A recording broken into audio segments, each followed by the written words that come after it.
بادشاہ کے پاس سب کچھ ہے مگر وہ پریشان ہے، فقیر کے پاس کچھ نہیں مگر اسے فطرت میں سکون ملتا ہے۔ بادشاہ اپنی سلطنت کے مستقبل کے بارے میں فکر مند تھا۔ بابا، مجھے سکون کیسے ملے گا؟ سکون تمہارے اندر ہے، اور اسی لیے فصلیں خراب ہو رہی ہیں بادشاہ سلامت۔ شیخ، آپ کے الفاظ جرات مندانہ ہیں، میں اس پر غور کروں گا۔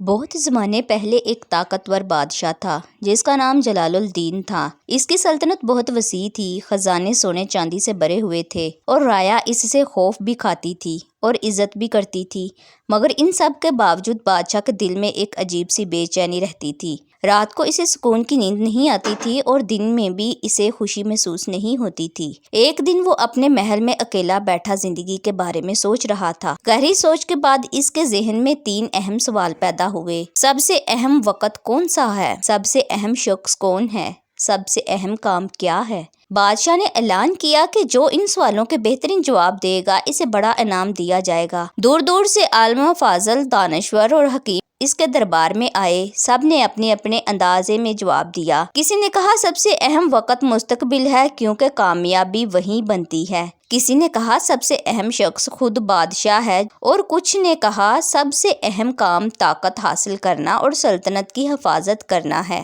مگر کوئی جواب بھی بادشاہ کے دل کو مطمئن نہ کر سکا۔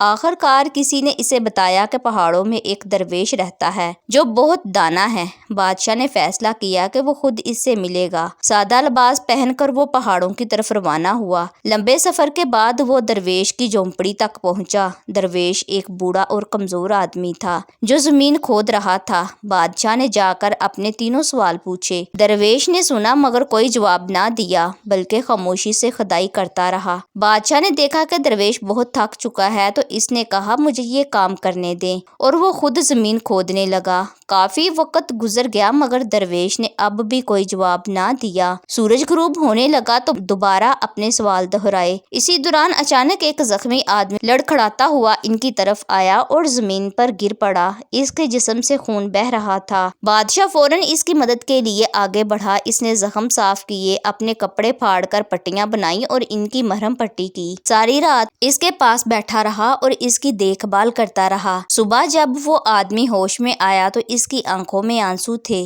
اس نے کہا مجھے معاف کر دیں، میں آپ کا دشمن ہوں۔ میں آپ کو قتل کرنے آیا تھا کیونکہ آپ نے میرے بھائی کو سزا دی تھی۔ میں رستے میں آپ کا انتظار کر رہا تھا مگر آپ کے سپاہیوں نے مجھے زخمی کر دیا۔ اگر آپ میری مدد نہ کرتے تو میں مر جاتا۔ اب مجھے اپنی غلطی کا احساس ہو گیا ہے، مجھے معاف کر دیں، میں ہمیشہ آپ کا وفادار رہوں گا۔ بادشاہ یہ سن کر حیران رہ گیا مگر اس کے دل میں غصہ نہیں بلکہ رحم پیدا ہوا۔ اس نے کہا میں تمہیں معاف کرتا ہوں، اب سب کچھ بھول جاؤ۔ جب وہ آدمی آرام کرنے لگا تو بادشاہ نے درویش کی طرف دیکھا اور کہا اب میرے سوالوں کا جواب دے۔ درویش مسکرایا اور بولا اگر تم کل میری مدد نہ کرتے تو واپسی پر یہ آدمی تمہیں مار دیتا، اس لیے اس وقت سب سے اہم وقت وہ تھا جب تم زمین کھود رہے تھے۔ سب سے اہم شخص میں تھا اور سب سے اہم کام میری مدد کرنا تھا۔ پھر جب یہ زخمی آدمی آیا تو سب سے اہم وقت وہ لمحہ تھا جب تم اس کی مدد کر رہے تھے۔ سب سے اہم شخص وہ تھا اور سب سے اہم کام اس کی جان بچانا تھا۔